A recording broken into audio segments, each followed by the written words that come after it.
مشفق متعطف لا ينتهي بالحصر ما أعطاه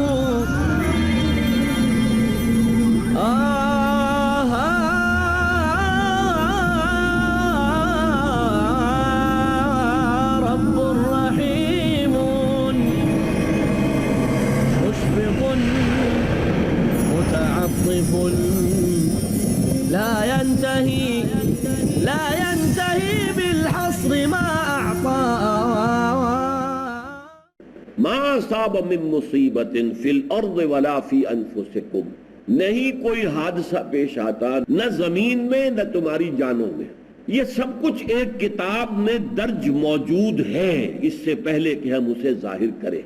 یعنی تمہارے لیے وہ حادثہ ہے، تمہارے لیے وہ اچانک آنے والی بات ہے، اللہ کے علم قدیم میں تو ہمیشہ سے موجود تھا، تاکہ تم افسوس نہ کیا کرو اس پر جو تم سے چھوٹ جائے، جاتا رہے، اور جو کچھ اللہ تمہیں دے دے اس پر خوشیاں نہ منایا کرو کہ تمہیں خوشی ملے، راحت ملے، مسرت ملے، یا کوئی غم ہو یا رنج ہو یا دکھ ہو، دونوں حالتیں برابر ہیں، اس لیے کہ دونوں میں آزمائش ہے، کبھی وہ دے کر آزماتا ہے، کبھی چھین کر آزماتا ہے، دے کر آزماتا ہے شکر کرتا ہے کہ نہیں، چھین کر آزماتا ہے صبر کرتا ہے یا نہیں۔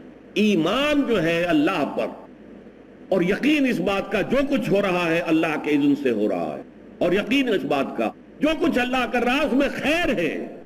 جو انسان ہوگا اللہ کو پہچاننے اور جاننے والا وہ چٹان کے مانند ہوگا، ہوا ادھر سے آئے یا ادھر سے آئے اسے کچھ نہیں کہے گا، اچھی بات آئے بری آئے کوئی پرواہ نہیں اسے اللہ کی طرف سے۔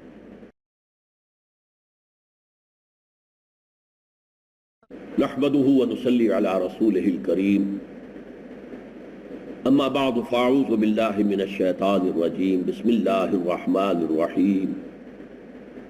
لقد ارسلنا رسلنا بالبينات وانزلنا معهم الكتاب والميزان ليقوم الناس بالقسط وانزلنا الحديد فيه بأس شديد ومنافع للناس وَلَيَعْلَمَ اللَّهُ مَنْ يَنْصُرُهُ وَرُسُلَهُ بِالْغَيْبِ إِنَّ اللَّهَ قَوِيٌّ عَزِيزٌ۔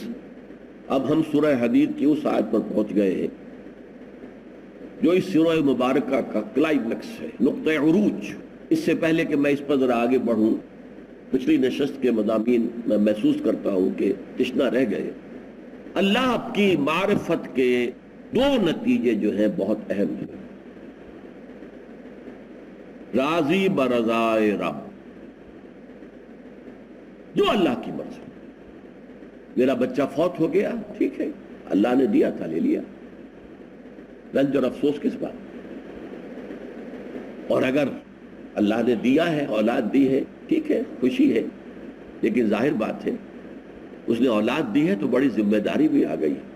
یہ اللہ کی امانت ہے میرے پاس، اس کو میں نے پرورش دینی ہے اور اسے صحیح رخ پر اس کی تعلیم و تربیت کا امتحان کرنا، ورنہ میں فیل ہو جاؤں گا۔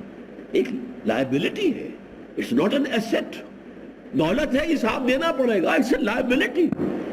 اس اعتبار سے انسان کے اندر راضی برضائے رب، جو بھی آیا رضائے حق پہ راضی رہے۔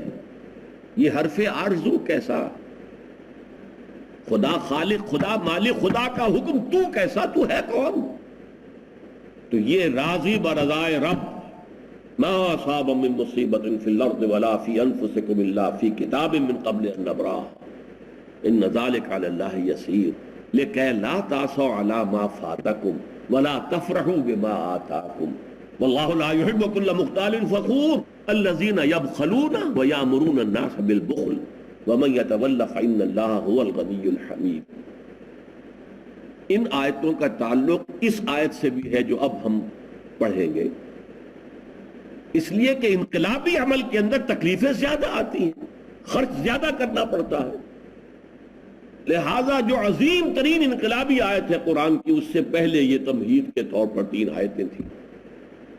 اب آئیے اس آیت پر، لقد ارسلنا رسلنا بالبینات، ہم نے بھیجا اپنے رسولوں کو بینات کے ساتھ۔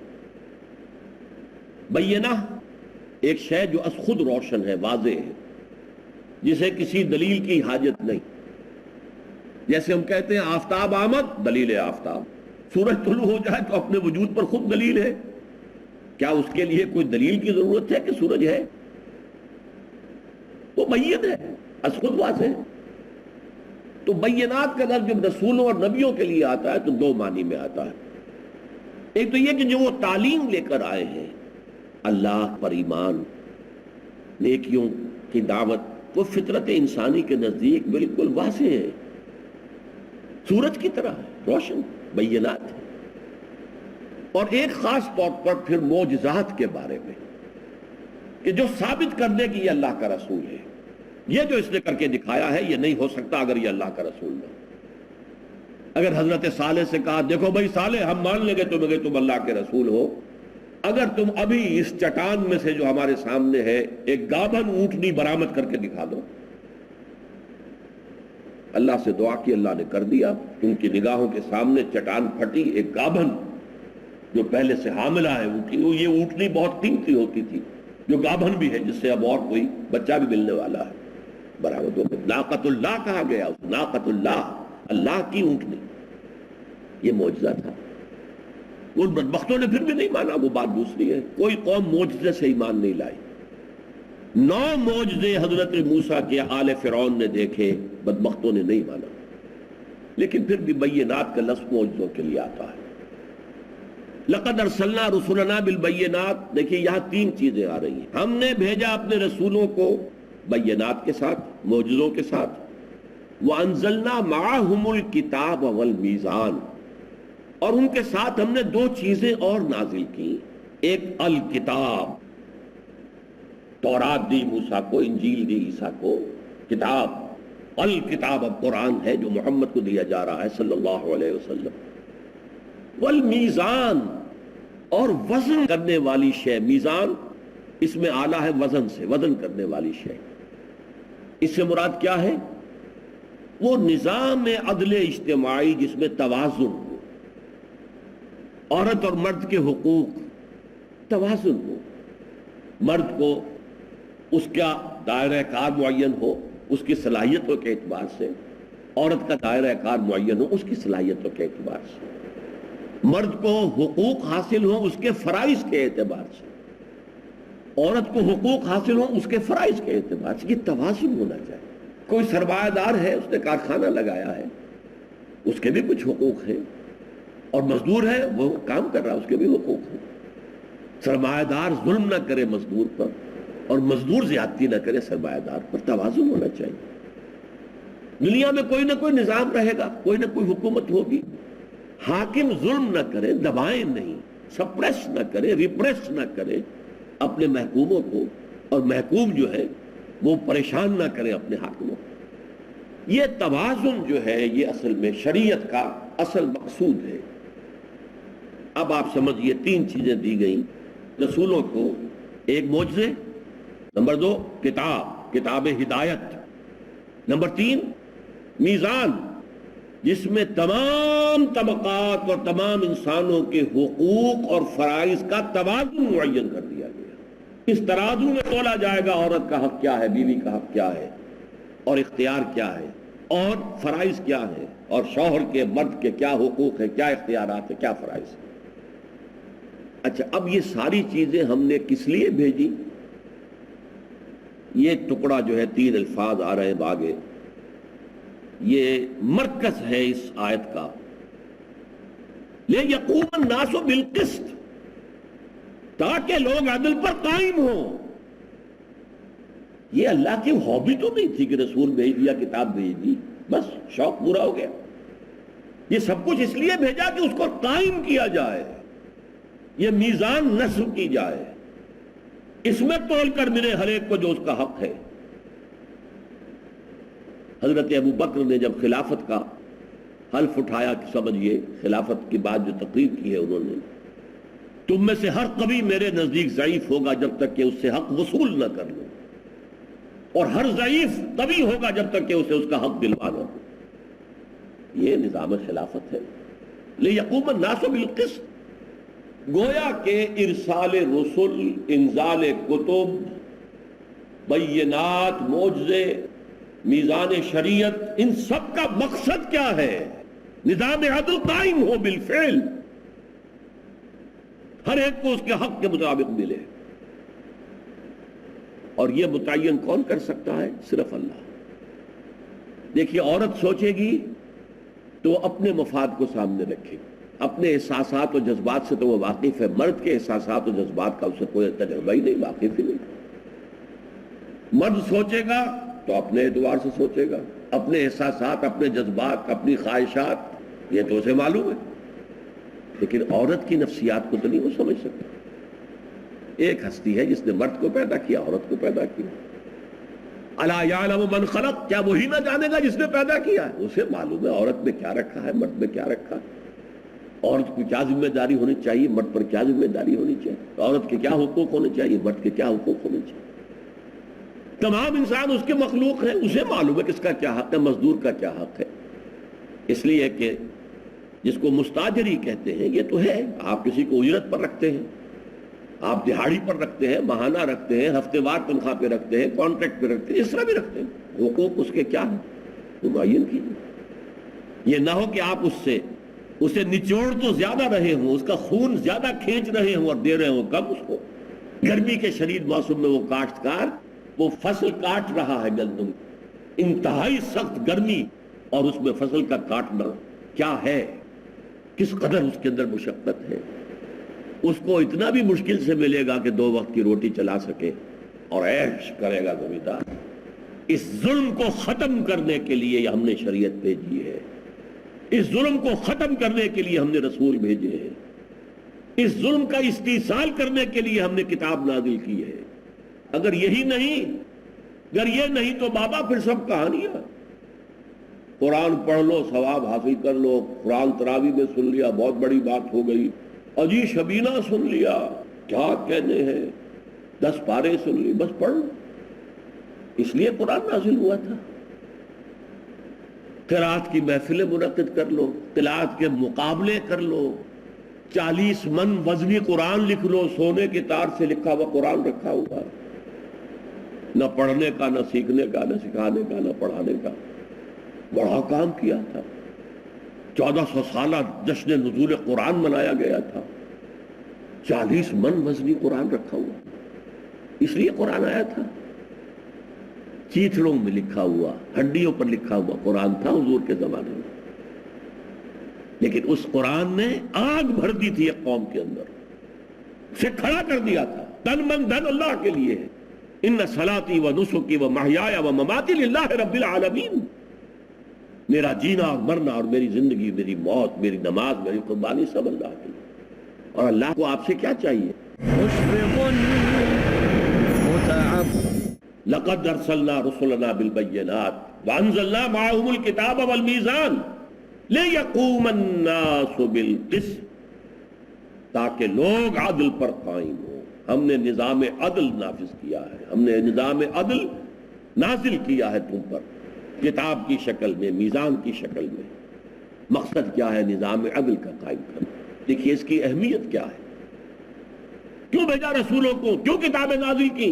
لقد ارسلنا رسلنا بالبینات وانزلنا معهم الکتاب والمیزان لیقوم الناس بالقسط. سورہ شورى میں فرمایا گیا، حضور سے کہہ دو وَأُمِرْتُ أَنْ أَعْدِلَ بَيْنَكُمْ. دیکھو میں واعظ بن کر نہیں آیا ہوں کہیں تم سمجھو کہ بس واعظ نے واعظ کہا پھر اگلے گاؤں کو گیا، یہاں سے کوئی نذرانہ مل گیا جیب میں ڈالا، اگلے گاؤں میں جا کے واعظ کہا. میں واعظ نہیں ہوں، میں عدل قائم کرنے آیا. اور عدل قائم کرنے کا کیا مطلب ہے؟ ظالم کا ہاتھ روکوں، ظلم کو ختم کروں، اگر وہ اپنے حق سے زائد لے رہا ہے تو اسے چھینوں، اور جس کو محروم کر رہا ہے اس کو دوں. یہ عدل ہے. پھر امت کو کیوں قائم کیا؟ فرمایا گیا یہ سورہ نساء میں، یا ایھا الذین آمنوا کونوا قوامین بالقسط شہداء للہ. اے ایمان والو، عدل کو، قسط کو قائم کرنے والے پوری طاقت کے ساتھ بن کر کھڑے ہو جاؤ. اللہ کے حق میں گواہی دینے کی، اللہ العدل ہے، تو عدل کو قائم کرنا تمہارا فرض منصبی ہے. یا فرمایا گیا کونوا قوامین للہ شہداء بالقسط، اللہ کے لیے کھڑے ہو جاؤ یعنی عدل کے گواہ بن کر کھڑے ہو. یہ اس امت کا فرض منصبی ہے. لقد ارسلنا رسلنا بالبینات وانزلنا معهم الكتاب والمیزان لیقوم الناس بالقسط. اب میں صرف ایک حوالہ دوں گا. یہ ہے آیت جمع کے صیغے میں. ہم نے بھیجا اپنے رسولوں کو، لیکن رسولوں میں اس اعتبار سے فرق ہو جائے گا. ایک رسول ابھی اس دور میں آئے جبکہ کوئی اجتماعی نظام تھا ہی خاص نہیں، نہ کوئی حکومت کا کوئی تصور تھا، بس زیادہ سے زیادہ قبیلہ ہے، قبیلے کا سردار ہے، اللہ خیر صلی اللہ، کوئی حکومت نہیں، کوئی ٹیکس نہیں، کچھ نہیں. اپنا شکار کرو اور کھاؤ، یا اپنی کاشت کرو اور کھاؤ، بس. یا بارٹر ہو گیا. ایک آدمی بیٹھا کرگے کے اوپر کپڑا بن رہا ہے اور تم نے کھیت میں کام کیا ہے، گندم جو ہے اگائی ہے، تم گندم سے تو کپڑا لے لو بس. نہ کوئی کیپٹل، نہ کوئی سرمایہ، نہ کوئی کرنسی، نہ کوئی سود، نہ کوئی قرض، کچھ نہیں. تو جیسے جیسے تمدن ترقی کرتا چلا گیا، تمدن جانتے، مدنیت، یہ نظام جو ہے، اور پھر وہ نظام پہلے کبھی غاروں میں رہتے تھے تو ہر شخص اپنے غار کا مالک ہے. عام جو monarch of all I survey، اپنے غار میں جو چاہوں گا میں کروں گا، کسی اور کا حکم نہیں ماننے کا سوال. پھر قبیلے کا معاملہ آیا تو سردار جو قبیلے کا، اس کی بات ماننی پڑے گی، جو سردار ہے. پھر قبیلے ایک شہر میں آ کے رہنے لگے تو آپس میں انہوں نے کچھ طے کیا، باہمی معاملات، تو دستور کی بنیاد پڑی. پھر بڑی بڑی امپائرز قائم ہو گئی. اب آیا وہ عدل کا معاملہ، انتہائی اہمیت اختیار کر گیا. اب کسان کھیت میں ہل چلا رہا ہے، جاگیردار آ کر لائنز شیئر لے گیا ہے. جاگیردار نے کچھ اپنے پاس رکھا، کچھ بادشاہ کو بھیج دیا، وہاں چلا گیا لگان. بادشاہ عیش کر رہا ہے، محل ہے، اور اگر کوئی کسان سر اٹھائے گا تو بادشاہ کی فوج ہے اس کا سر کچلنے کے لیے. کرگے پر بیٹھا ہوا ایک شخص جو ہے کپڑا بن رہا، اس پر ٹیکس ہے. محنت تم کرو گے، ٹیکس ہمیں دو گے. ہمارے محل بنیں گے، ہمارے عیش ہوں گے، ہماری عیاشیاں ہوں گی، اور یہ کہ اس پر ہم ایک فوج بھی کھڑی رکھیں گے تمہارے سر کے اوپر کہ ذرا کوئی سر اٹھائے تو کچل دیا جائے. یہ نظام جب آ گیا دنیا میں، یہ تھا جو ایمپائرز کا دور ہے. یہ پرشین امپائر، یہ رومن امپائر، اس وقت حضور کی بعثت ہوئی. اب نظام زندگی کی اہمیت ہو چکی تھی، انسانی انفرادیت سکڑ گئی تھی، اجتماعیت کا جو ہے قبضہ ہو گیا تھا، اور آج تو انتہا کو پہنچ گیا ہے. پہلے تو کم سے کم یہ تھا آپ اپنے بچے کی تعلیم کا خود فیصلہ کر سکتے تھے، آپ اسے اپنے گھر کے اندر اچھا ماحول فراہم کر سکتے تھے. اب کیا کریں گے؟ گھر میں ٹی وی نہ ہو تو بچہ باہر جا کے دیکھے گا، گھر میں کسی اور کے دوست کے یہاں جا کے دیکھے گا. کیا کریں گے؟ آپ اس کی تربیت کیسے کریں؟ کہیں آپ انہیں غاروں میں تو نہیں رکھ سکتے. کیا کریں گے؟ آپ بچوں کے ان پڑھ رکھ لیں. انسان کی انفرادیت سکڑ کر رہ گئی ہے. آپ کا دائرہ اختیار کہاں ہے؟ کچھ بھی نہیں. اجتماعیت جو ہے سارا تسلط اب اس کا. جب اس عہد کا آغاز ہوا تو محمد رسول اللہ کی بعثت ہوئی، اور اب یہ آیت سکڑ کر کن الفاظ میں 3 دفعہ آئی حضور کے لیے. هو الذی ارسل رسولہ بالہدی ودین الحق لیظہرہ علی الدین کلہ. وہی ہے اللہ جس نے بھیجا ہے اپنے رسول محمد کو صلی اللہ علیہ وسلم. یہاں رسول ہے، لقد ارسلنا رسولنا، اپنے رسولوں کو بھیجا. یہ سارے رسولوں کو کور کر رہا ہے. سب کا مقصد یہی تھا. معاشرہ جس سطح پر بھی ہے، وہ سوشل ایولیوشن کے جس لیول پر بھی ہے، تمدن کی جس سطح پر بھی، عدل ہونا چاہیے، انصاف ہونا چاہیے. لیکن جب وہ نظام زندگی اس طرح مسلط ہو جائے تو پھر جواباً ایک نظام حق ہونا چاہیے کہ جو غالب کیا جائے. محمد رسول اللہ کو دیکھیے، یہاں 3 چیزیں تھیں، وہاں 2 چیزیں دے کر بھیجا گیا. هو الذی ارسل رسولہ بالہدی ودین الحق. الہدی قرآن، یہ الکتاب بھی ہے، وانزلنا معہم الکتاب، وہ کتاب کیا ہے؟ الہدی قرآن. اور یہی معجزہ ہے محمد رسول اللہ صلی اللہ علیہ وسلم. حضور کا اصل معجزہ قرآن حکیم. کسی رسول کا اصل معجزہ وہ ہوتا ہے جو وہ دعوے کے ساتھ پیش کرے کہ آؤ کر لو مقابلہ، جیسے حضرت موسیٰ نے جادوگروں سے مقابلہ کیا چیلنج کے ساتھ۔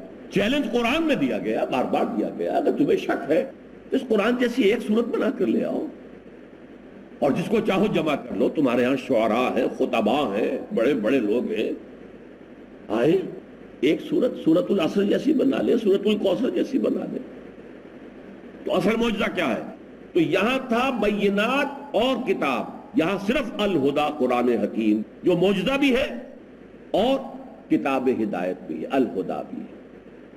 اور اب جو میزان ہے وہ میزان اب سادہ میزان نہیں رہی، نظام بن گیا ہے۔ ودین الحق، نظام باطل کے مقابلے میں دین حق، نظام حق دے کر بھیجا ہے، لِيُظْهِرَهُ عَلَى الدِّينِ كُلِّهِ، تاکہ اسے غالب کر دے پورے کے پورے نظام پر، نظام کا کوئی گوشہ اس سے خارج نہ رہ جائے، آزاد نہ رہ جائے، وہ سیاست ہو، ریاست ہو، حکومت ہو، قوانین ہو، تعزیرات ہو، حدود ہو، ٹیکس ہو، زراعت ہو، تجارت ہو، انڈسٹری ہو، گھریلو زندگی ہو، جو بھی کچھ ہو، سب کا سب دین حق کے تابع ہو جائے۔ لِيُظْهِرَهُ عَلَى الدِّينِ كُلِّهِ وَلَوْ كَرِهَ الْمُشْرِكُونَ۔ اب دیکھیے یہ الفاظ حضور کے لیے 3 دفعہ ہے۔ هُوَ الَّذِي أَرْسَلَ رَسُولَهُ بِالْهُدَى وَدِينِ الْحَقِّ لِيُظْهِرَهُ عَلَى الدِّينِ كُلِّهِ، 3 دفعہ ایک شوشے کے فرق کے بغیر۔ سورہ توبہ آیت نمبر 33، سورہ فتح آیت نمبر 28، سورہ صف آیت نمبر 9۔ کسی اور رسول کے لیے نہیں آئے، اس لیے کہ ابھی ان کے دور تک نظام زندگی کا کوئی تصور نہیں تھا۔ عدل و انصاف تو ہر معاملے کے اندر ہوگا، لیکن نظام عدل، پورا نظام عدل اجتماعی، آج کل جس کے لیے لفظ ہم استعمال کرتے ہیں سسٹم آف سوشل جسٹس، اس سوشل جسٹس میں پولیٹیکل جسٹس بھی ہے، اکنامک جسٹس بھی ہے، سوشل جسٹس بھی ہے، گھریلو بھی عدل و انصاف ہے، عورت اور مرد کے حقوق میں توازن ہونا چاہیے، عدل ہو، انصاف ہونا چاہیے۔ یہ تمام چیزیں جو ہے یہ دین حق کا حصہ ہیں، اور پورے نظام زندگی پر اس کو غالب کرنے کے لیے محمد رسول اللہ کو بھیجا گیا۔ وہ سورہ صف کی مرکزی آیت، یہ سورہ حدید کی مرکزی آیت، دونوں اسی سلسلہ سور کی صورتیں ہیں، یہی 10 صورتیں جو کہ مدنی صورتوں کا بلحاظ تعداد سب سے بڑا گلدستہ ہے قرآن حکیم۔ مشفق متعطف لقد ارسلنا رسلنا بالبينات وانزلنا معهم الكتاب والميزان ليقوم الناس بالقسط وانزلنا الحديد فيه بأس شديد ومنافع للناس وليعلم الله من ينصره ورسله بالغيب ان الله قوي عزيز۔ ہم نے بھیجا اپنے رسولوں کو واضح معجزات، نشانیاں دے کر، اور اتاری ان کے ساتھ کتاب ہدایت اور میزان کے حقوق و فرائض کو ان میں تولا جائے تاکہ لوگ عدل پر قائم ہوں۔ اچھا، عدل پر قائم ہونے کے لیے کسی ظالمانہ نظام میں کیا کوشش کی جائے؟ پہلی کوشش یہ ہو سکتی ہے کہ ظالموں کو نصیحت کی جائے، باز آ جاؤ، سرمایہ دار مزدور پر ظلم نہ کرے، زمیندار کسان پر ظلم نہ کرے، حاکم عوام پر ظلم نہ کرے۔ واعظ ہے، نصیحت ہے، دعوت ہے، تبلیغ ہے، پہلا مرحلہ یہ ہوگا۔ اس کا ایک نتیجہ نکلے گا، جو سلیم الفطرت لوگ ہوں گے، سلیم الفطرت، سلیم العقل، وہ اس دعوت کے نتیجے میں کھنچ کر آ جائیں، وہ اپنی اصلاح بھی کر لیں۔ وَأَنزَلْنَا الْحَدِيدَ، ہم نے لوہا بھی تو اتارا ہے کہ نہیں، فِيهِ بَأْسٌ شَدِيدٌ، اس میں جنگ کی صلاحیت ہے، شدت کے ساتھ تلوار بنتی ہے، نیزہ بنتا ہے، ڈھال بنتا ہے لوہے سے۔ وَمَنَافِعُ لِلنَّاسِ، لوگوں کے لیے کچھ اور فائدے بھی ہیں، وہ ضمنی ہیں، توا بنا لیا، پرات بنا لی، یہ بھی تو لوہے سے بنتے ہیں، بالٹی بنا لی، چلو، لیکن یہ ضمنی چیزیں ہیں۔ اس اعتبار سے وہ اصل میں ہے جنگ کے لیے، اصلاح کے لیے۔ انزلنا الحدید فیہ باس شدید، باس جو ہے جب واحد میں آتا ہے اس کے معنی جنگ ہوتے ہیں۔ ہمارا جو دوسرا سبق تھا آیہ بر کا، والصابرین فی الباساء والضراء وحین البأس، بأسا جب جمع میں آئے گا تو فقر و فاقہ، بھوک، تکلیفیں ذرا اور حین الباس جنگ کے وقت ثابت قدم رہنے والے. تو انزل الحدید فیہ باس شدید و منافع للناس، اس لوہے کے اندر جنگ کی صلاحیت ہے، قوت ہے، اسلحہ سازی کا ذریعہ ہے. ہاں لوگوں کے لیے کچھ اور بھی منافع ہے. ٹکنی، توا، پرات، چمٹا یہ بھی لوہے سے بنتا ہے. وہ چمٹا ومٹا بھی گیا اب. لیکن وَلِيَعْلَمَ اللَّهُ مَن يَنصُرُهُ وَرُسُلَهُ بِالْغَيْبِ، اور اصل میں تو یہ اس لیے ہے تاکہ اللہ دیکھے جانے کون ہیں اس کے وہ بندے مخلص وفادار جو اس لوہے کی طاقت کو ہاتھ میں لے کر اللہ کی اور اس کے رسولوں کی مدد کرتے ہیں غیب میں ہونے کے باوجود. اسی کو پروفیسر منگمری واٹ برطانیہ کا، اس نے حضور کی سیرت 2 کتابوں میں علیحدہ علیحدہ لکھ کر اس ایک جملے کی شرح کر دی. محمد ایٹ مکہ، محمد ایٹ مدینہ صلی اللہ علیہ وسلم. کنٹراسٹ واضح ہو جائے. مکے والا محمد تو کچھ اور تھا، مدینے والا محمد کچھ اور ہے صلی اللہ علیہ وسلم. اور مدینے والے محمد کے لیے اس نے تعریف کے جتنے بھی الفاظ انگریزی زبان میں ہیں ان کی سپرلیٹو ڈگریز استعمال کر دی. انتہائی ذہین، انتہائی معاملہ فہم، انتہائی انسان شناس، انتہائی موقع شناس، جو بھی کچھ ہو سکتا ہے ایک سیاستدان کے اندر، ایک حاکم کے اندر جتنے صفات اعلیٰ ہو سکتے ہیں ان کی سپرلیٹو ڈگریز اس نے استعمال کر دی. گویا کہ وار کیا ہے Muhammad at Makkah is someone else, Muhammad at Madinah is someone else. یہ ایک شخصیت نہیں ہے. اس کا جواب آپ کو ملے گا میری تصنیف میں منہج انقلاب نبوی. محمد کو بھیجا گیا تھا دین کو غالب کرنے کے لیے، ایک انقلابی مشن تھا. اور انقلاب کے جو سٹیپس ہوتے ہیں وہ مختلف ہوتے ہیں. پہلے جیسا کہ میں نے عرض کیا، پھول کی پتی سے کٹ سکتا ہے ہیرے کا جگر. پہلے معاشرے کے اندر جو ہیرے ہیں پہلے تو ان کو لے آئیے، وعظ سے، نصیحت سے، تبلیغ سے، تعلیم سے. بلکہ اس کی جو بہتر مثال ہے وہ میگنیٹ کی ہے. میں نے کئی دفعہ کہا ہے کہ جب شاید 5ویں جماعت تھی، سائنس کا مضمون شروع ہوا تھا 5ویں جماعت سے، تو پہلا تجربہ جو ہمیں کرایا گیا وہ یہ تھا کہ آئرن فائلنگز، یعنی لوہے کے ٹکڑے چھوٹے چھوٹے جو یہ خراد ہوتی ہے تو جب وہ چھلتے ہیں تو وہ بڑے پتلے پتلے سے ٹکڑے جو گرتے ہیں، چورا، لوہ چون اسے کہتے ہیں. لوہ چون لوہے کا چورا ہے. اور لکڑی کا برادہ، دونوں کو مکس کر دیا، علیحدہ کرو. کیسے کریں؟ ایک ایک دانہ اٹھائیں، ایک ایک جو ہے وہ لکڑی کا اٹھائیں؟ نہیں، طریقہ بتایا. میگنیٹ ہاتھ میں لے لو، اسے پھراؤ، لوہا اس کے ساتھ چمٹ جائے گا، برادہ رہ جائے گا. یہ پہلا تجربہ تھا سائنس کا. قرآن ایک میگنیٹ ہے. حضور نے 13 برس اسے مکے میں پھرایا، گھر گھر پھرایا، بازاروں میں پھرایا، میلوں میں پھرایا، انفرادی طور پر پھیلایا.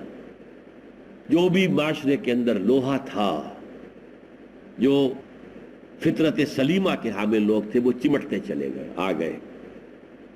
اب انہیں جمع کیا، جمع کر کے طاقت بنایا. لوہے کی طاقت ہاتھ میں لے کر پھر مدینے سے آفینسو لانچ کیا ہے ان کے خلاف کہ جن کے بارے میں اقبال نے جو کہا، مرد ناداں پر کلام نرم و نازک بے اثر. جو لاتوں کے بھوت باتوں سے نہیں مانتے، اب ان سے ٹکر لینے کے لیے طاقت. اس میں امتحان ہے ان لوگوں کا جو دعوت و تبلیغ سے ایمان لے آئے تھے. ان کا ایمان سچ مچ کا ایمان ہے یا جھوٹ موٹ کا ہے؟